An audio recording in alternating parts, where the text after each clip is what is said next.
नमस्कार, मैं रूबीना सैफी। आप देख रहे हैं द इंडिया न्यूज़। बुलंदशहर में सराफा में लूट से वंचित चल रहा 50,000 का इनामी आशीष मुठभेड़ में ढेर हो गया। घटना में वंचित दूसरा 50,000 का इनामी बदमाश अब्दुल पासू में गोली लगने से गंभीर रूप से घायल हो गया है। कोतवाली क्षेत्र में हुई मुठभेड़ के दौरान पुलिस के 2 सिपाही भी घायल हो गए हैं। पासू में हेड कांस्टेबल सितम सिंह बदमाश की गोली लगने से घायल हुआ। मुठभेड़ के दौरान होने वाले बदमाश ने दिन दहाड़े सराफा को गोली मारकर दुकान की लूट की थी। घायल अब्दुल गंभीर रूप से रेफर बुलंदशहर कर दिया गया है। दोनों में मुठभेड़ में करीब 12 राउंड फायरिंग हुई है। बदमाशों के कब्जे से लूट गए आभूषण, अवैध असला व बाइक बरामद हुई। सर, बुलंदशहर जनपद में 2 एनकाउंटर हुए हैं, उनमें 2 मुठभेड़ हुई थी, जिनमें कि आपके अस्पताल में कुछ घायल और कुछ मृतकों को लाया गया था। क्या पूरा मामला है? कितने घायल हैं, कितने मृत हैं? तो रात में 10:30 बजे के लगभग एक आशीष नाम का एक अपराधी को लेकर आए थे पुलिस वाले। उसकी हालत सीरियस थी, उसके गोली लगी हुई थी छाती में। तो उसके बाद में यहाँ ट्रीटमेंट किया और फिर उसको रेफर कर दिया हायर सेंटर के लिए। रास्ते में जाकर उसकी मृत्यु हो गई। उसे फिर वापस ले आए, फिर इमरजेंसी में उसका जो है कागज़ वगैरह तैयार करके मोर्चरी में शिफ्ट कर दिया उसको। 2 सिपाही घायल हुए, एक सिपाही और एक दरोगा घायल हुए थे। उनको जो है ट्रीटमेंट के बाद में उन्हें भेज दिया, क्योंकि बहुत ज़्यादा चोट नहीं थी। उनकी जो चोट थी, जो भी थी, बहुत कम थी। गोली लगस्ती हुई निकल गई थी, तो उनके बाद रिफ़र कर दी, मतलब रिफ़र करना वापस घर पे चले गए। सुबह के टाइम 6 बजे के लगभग फिर एक अब्दुल नाम का एक आया था अपराधी, और उसको जो है वो हालत उसकी भी ज़्यादा अच्छी तो नहीं थी, तो उसे तो रेफर कर दिया मेरे हायर सेंटर के लिए।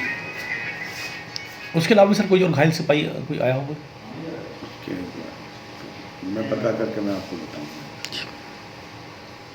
पुलिस ने 2 लुटेरों को मार गिराया है। ये किस मामले में वांछित चल रहे थे और किस तरह का इनका आपराधिक रिकॉर्ड है सर?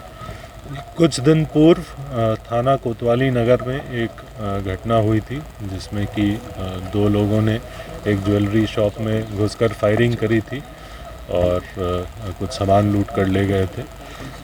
इस घटना से संबंधित अभियुक्तों की गिरफ्तारी के लिए हमारी टीमें लगी हुई थी।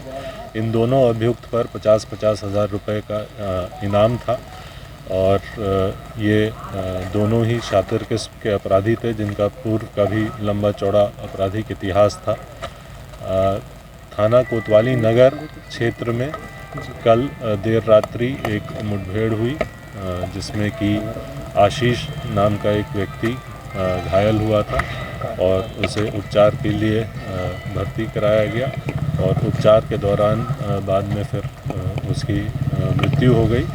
और एक पुलिस इंगेजमेंट थाना पहासू क्षेत्र में हुआ, जहाँ पे कि एक अब्दुल नाम का अपराधी है, उससे पुलिस इंगेजमेंट हुआ और आत्मरक्षा जो पुलिस की कार्रवाई थी उसमें उसके गोली लगी और अभी कुछ देर पहले उसे मृत घोषित कर दिया गया है।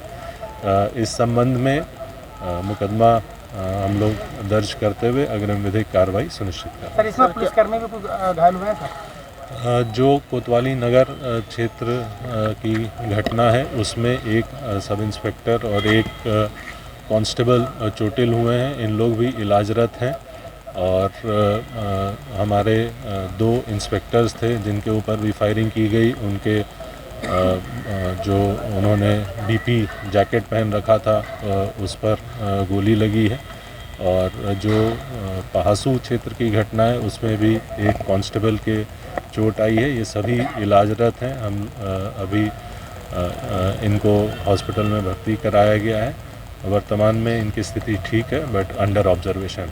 आशीष का ताऊ का कहना है कि सर जो आशीष है उसको पुलिस ने कल पकड़ लिया था और जमानतियों के लिए भी कहा गया था कि जमानती लेकर आप कोर्ट पहुंचिए, लेकिन उसके बाद में अचानक रात को उनको कहना है कि एनकाउंटर खबर मिलती है। ये इस तरीके की बात बिल्कुल भ्रामक है और हम लोग अपनी जो कार्रवाई की हैं वो सारी चीज़ें अकॉर्डिंग टू लॉ और according to provisions of law की हैं।